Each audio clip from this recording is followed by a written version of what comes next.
It is a town that can almost seem lost in time. Paths for horses where sidewalks should be, carriages share the roads, barbecue and boots, the commerce on the corner, and the stars and stripes flying high, just a given.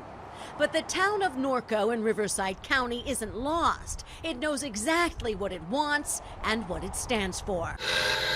Just ask anyone at the local coffee shop. Yeah, I think it's scandalous. Right now, the talk perking up this small town is Proposition 50. It would completely decimate the power of our vote. As Norco would be a political casualty of proposed redistricting. Steal the seat, I get it. It's a rebellion act by what Texas have done. So there's more Democratic seat in the House. J.R. Conception owns Deep Barrel Roasters, and in Horsetown, USA, he's calling this special election, well, I think that's more as they don't just fly the American flag here.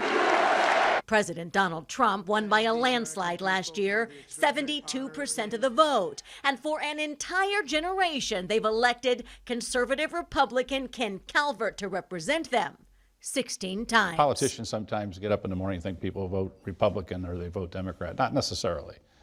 They vote for the individual, I'd like to think. Congressman Calvert sits on the Appropriations Committee, chairs the Defense Subcommittee, and is one of the most senior members of the U.S. House of Representatives. Yet in the new redistricting plan, his district, District 41, would be moved to Los Angeles County, costing the Inland Empire a congressional seat. They completely obliterate the district that I have. What's fair about that? Do you think it's personal? I don't know if it's personal. My colleagues will claim that it isn't. This nothing personal, but redistricting is a very personal thing.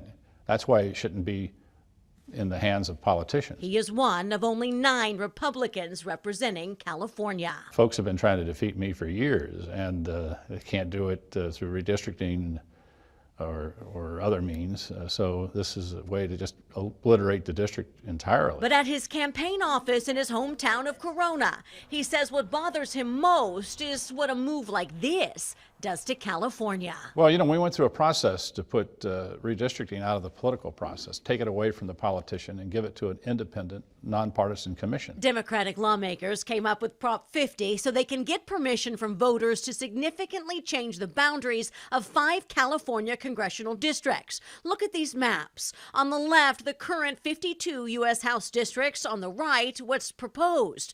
Under Prop 50, Democratic voters would outnumber Republicans in 48 districts. Much more blue, much less red. People who are pro-Prop 50 say that it's only temporary and it's in response to things that other states like Texas are doing. Yeah, I don't believe that.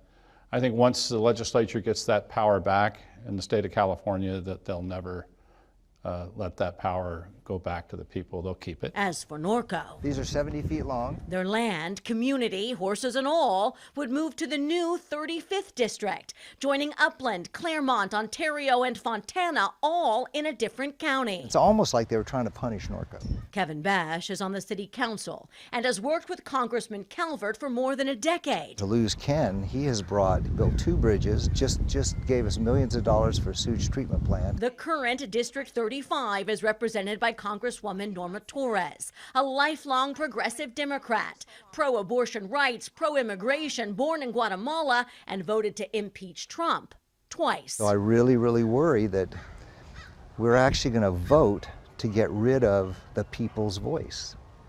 Are we nuts? And although it's clear where many in this community stand on Prop 50, they aren't the only community voting. How do you sell that to the Democratic communities who are basically like, no, we just need more seats in the House because nothing is getting accomplished? Well, look at it this way.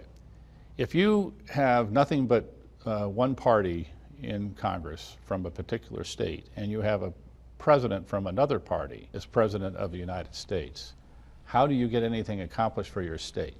That's a reality that people have to think about. I guess people would just hope that they have a president that would talk to both parties. Well, I'm just talking reality here.